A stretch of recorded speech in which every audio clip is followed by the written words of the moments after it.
सुन अवंतिका, लड़की वालों ने तो दरवाजे पर नाक कटवा कर रख दी। क्यों, ऐसा क्या कर दिया मेरे समधी समधन ने चाची जी?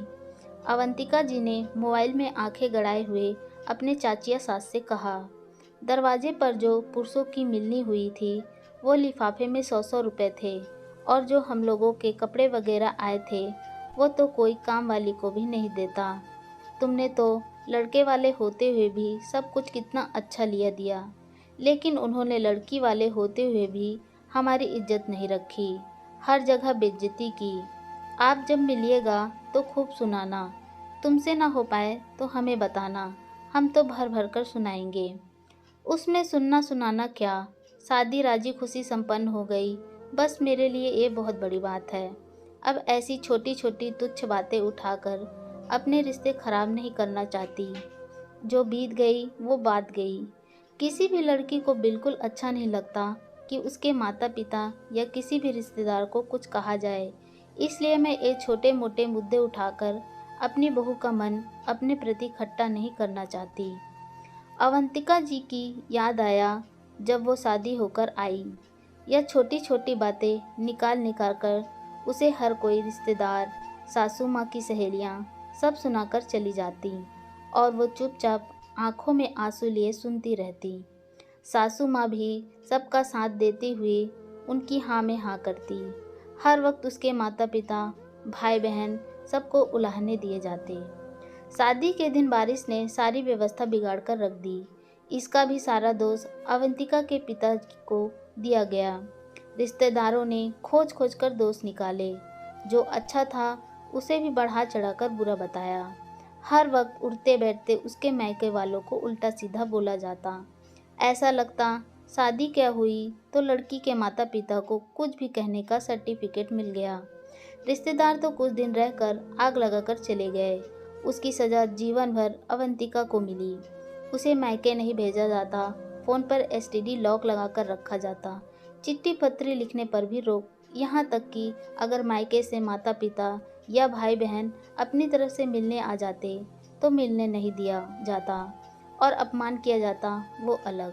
आज भी कोई शादी की बात करने लगता है तो उसे अच्छा नहीं लगता, क्योंकि उसकी शादी से जुड़ी कोई अच्छी यादें तो किसी ने बनने ही नहीं दी। बस बुरी यादें सब हर समय उसे सुना सुना कर याद दिलाते। उस शादी ने जिंदगी भर की टीस दे दी।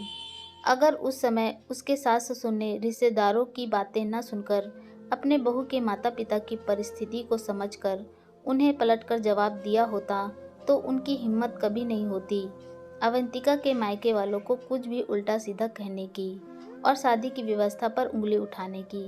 लेकिन वो खुद ही तैयार बैठे रहते थे। उन्हें बिल्कुल नहीं चिंता थी कि इन सब बातों से बहू के मन पर क्या गुजरती है।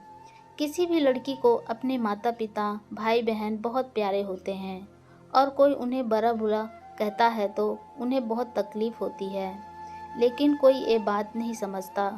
बहू के माता पिता तो होते ही हैं अपमानित होने के लिए।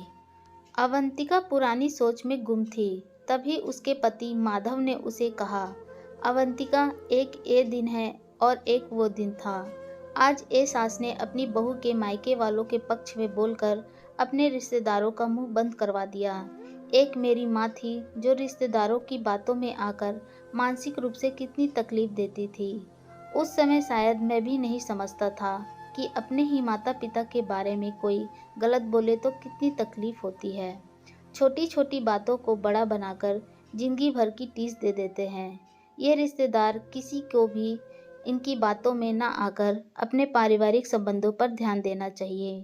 ये रिश्ते ऐसे होते हैं जो जिंदगी भर हमारा साथ चलते हैं। आप सही कह रहे हैं माधव।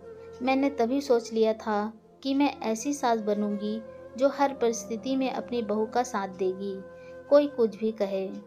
दोस्तों, शादी ब्याह में तो छोटी मोटी कमियां हो ही जाती हैं, लेकिन हम सभी का फर्ज बनता है कि उन्हें बेमतलब तूल देकर बढ़ाएं नहीं।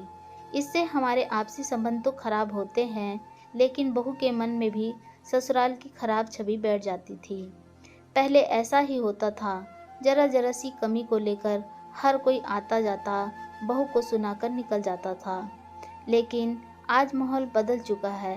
सब मिलकर आपसी सहयोग करते हैं और शादी जैसे पवित्र दिन को यादगार बना देते हैं। धन्यवाद।